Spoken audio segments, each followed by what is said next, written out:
தனுசு ராசிக்கு உண்டான செப்டம்பர் மாத பலன்களை பத்தி பார்க்கலாம். தனுசு ராசியை பொறுத்த வரைக்கும் பாத்துட்டீங்கன்னா குருவினுடைய பார்வை இருந்தாலும் கொஞ்சம் ஓரளவுக்கு அர்த்தாஷ்டம நடந்துட்டு இருக்கிறதுனால கொஞ்சம் மன ரீதியாக கொஞ்சம் பிரச்சனைகளை சந்திச்சுட்டு இருக்கீங்க. கொஞ்சம் மன விரக்தி, தாய்க்கு ஆரோக்கிய கேடு, உங்களுக்கும் மன ரீதியாக ஆரோக்கியம் ரீதியாக கொஞ்சம் செலவுகள் இதெல்லாம் ஏற்படுத்தி கொடுத்துட்டு தான் இருப்பார். தனுசுவை பொறுத்த வரைக்கும் குரு பார்வை இருக்கிறவங்க அது மீண்டும் எழுந்து வரக்கூடிய அமைப்பு தனுசுக்கு உண்டு. அடுத்தது பாருங்க, சனியை பொறுத்த வரைக்கும் ஜாதகத்துல வக்ரமாக இருந்தால் நவம்பர் வரைக்கும் ஓரளவுக்கு பண வரவு, பொருளாதார வளர்ச்சி, முயற்சிகள் கை கூடுறது இதெல்லாம் ஏற்படுத்தி கொடுத்துருவார். அப்படி இல்ல உங்க ஜாதகத்துல சனி வக்ரமாக இல்லைன்னா கொஞ்சம் பண ரீதியாக ஜாமீன் கையெழுத்து போறது, பணம் கொடுக்கல் வாங்கல் பண்றது இதெல்லாம் கொஞ்சம் கவனமா இருங்க. தேவையில்லாம பணம் ஏமாற்றத்தை ஏற்படுத்தி கொடுக்கும். ஏன்னா 3ஆம் இடம் தான் ஷேர் மார்க்கெட் சம்பந்தப்பட்டது. அதே போல பாத்துட்டீங்கன்னா ஆன்லைன் சம்பந்தப்பட்ட எல்லா ட்ரேடிங்குமே 3ஆம் இடம் தான். அப்ப அந்த அதிபதி வக்ரம் இல்லாம இருந்தா இந்த காலகட்டங்களில் கொஞ்சம் பொறுமையே செய்வது என்பது ஒரு சிறப்பானதாக இருக்கும். அடுத்தது செவ்வாயை பொறுத்த வரைக்கும் 5 மற்றும் 12ஆம் அதிபதி. இந்த 5 மற்றும் 12ஆம் அதிபதியான செவ்வாய் அப்படின்னு சொல்லக்கூடியவர் இருக்கக்கூடிய வீடு 10ஆம் வீட்டுல 13ஆம் தேதி வரைக்கும் இருக்கார். 5 குடையவர் 10ல் இருந்தால் குழந்தைகள் மூலமாக வருமானம், ஒரு அதிர்ஷ்டங்கள், திடீர் பணவரவு, தொழில ஓரளவுக்கு வளர்ச்சியை கொடுக்கிறது. ஆனா அவரே 12ஆம் அதிபதி ஆகிறதுனால ஒரு ஏற்றம் இறக்கம் ரெண்டுமே ஈக்குவலா இருக்கும். ஒரு பாயிண்ட் தொழில் ஏறினீங்கன்னா ஒரு பாயிண்ட் இறக்கம் இருக்கும். குலதெய்வ வழிபாடுல இந்த காலகட்டங்களில் பண்றப்போ தொழில நல்ல வளர்ச்சியை கொடுக்கக்கூடிய அமைப்பை ஏற்படுத்தி கொடுத்து விடும். ஏன்னா 5ஆம் இடம் தான் குலதெய்வம். அடுத்தது பாருங்க, சுக்கிரனை பொறுத்த வரைக்கும் 6 மற்றும் 11ஆம் அதிபதியான சுக்கிரன் இருக்கக்கூடிய வீடு அப்படிங்கிறது 8ஆம் வீட்டுல இருக்கார் 14ஆம் தேதி வரைக்கும். அப்போ 6 கூட ஒரு 8ல போய் இருந்ததுன்னா கடன் அடைக்க முடியல, கடன் இருக்கு, கடன்னால மன நிம்மதி இல்ல, நோய் தொந்தரவு வேற.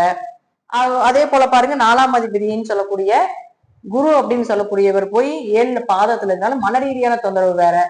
அர்த்தாஷ்டம சனி நடக்கிறதுனால உடல் மனம் ரெண்டுமே நல்லா இல்ல. இப்படிங்கிறது இப்ப சூழ்நிலை உங்களுக்கு. அப்ப 6, 8 தொடர்பு இருக்கிற வரைக்கும் கொஞ்சம் 14ஆம் தேதி வரைக்கும் கொஞ்சம் மன ரீதியாக உடல் ரீதியாக பிரச்சனைகள் உண்டு. கொஞ்சம் கடன் கட்டுறதுக்கு உண்டான வாய்ப்புகளும் கொஞ்சம் குறைவா தான் இருக்கும். வேலை வாய்ப்புகள் பிரச்சனை, வேலை செய்யக்கூடிய இடத்துல யார் என்ன சொல்றாங்கன்னு தெரியல, ஆனா எனக்கு முதுகுல குத்துற மாதிரியே இருக்கு, அங்க தேவையில்லாத பிரச்சனைகள் வருது, செய்யாத தப்புக்கும் தேவையில்லாத பிரச்சனைகள் வருது, இதெல்லாம் ஏற்படுத்தி கொடுப்பார்.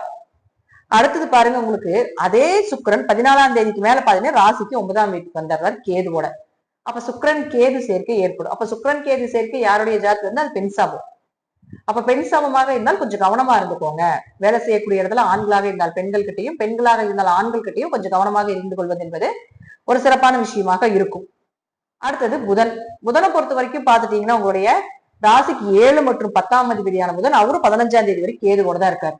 அப்ப 7 கூடையவர் கேதுவோடு இருக்கும்போது கொஞ்சம் திருமணத்துல அல்லது கணவன் மனைவிக்குள்ள கொஞ்சம் கருத்து வேறுபாடுகள் ஏற்படும்.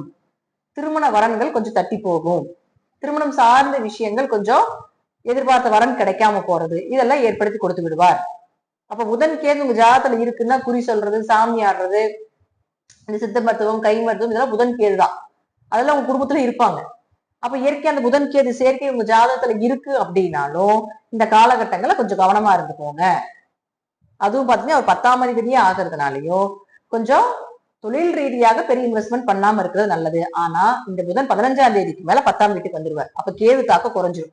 அப்ப 10 குடையவர் 10க்கு வரும்போது அந்த 15ஆம் தேதிக்கு மேலதான் தொழில் நல்லா இருக்கும், தொழில இன்வெஸ்ட்மெண்ட் பண்ண முடியும். அதுக்கு மேல பண்ணுங்க. அதற்கு முன்னாடி பண்ணீங்கன்னா விரயங்கள் ஏற்படும். அதனால ஒரு மன உளைச்சல்கள் ஏற்படும். ஏன்னா கேது மனக்கோளாறுகளை கொடுக்கக்கூடிய ஒரு கிரகம். அப்ப தொழில் ரீதியாக, குடும்ப ரீதியாக, மனைவி ரீதியாக ஒரு மனக்கோளாறுகளை குத்துட்டே தான் இருப்பார் 15ஆம் தேதி வரைக்கும். அதற்கப்புறம் ஓரளவுக்கு நிவர்த்தி. அடுத்தது சூரியனை பொறுத்த வரைக்கும் பாத்துட்டீங்கன்னா அவரும் உங்களுக்கு 9ஆம் அதிபதியாகி கேதுவோட சேர்றதுனால இது தந்தை வழி பித்திருதோஷத்தை சொல்லும். அப்ப இப்போ தந்தைக்கு உங்களுக்கு பிரச்சனை, இந்த கிரகச்சேர்க்கை உங்களுக்கு இருக்குன்னு வச்சுக்கோங்களேன், சூரியன் கேது கிரகச்சேர்க்கை இருக்குதுன்னா தந்தைக்கு உங்களுக்கு ஏதாவது பிரச்சனைகள் ஏற்படுறது, தந்தை வெளியில பங்காளி உறவுகள் மூலமாக ஏதாவது பிரச்சனைகள் ஏற்படுறது.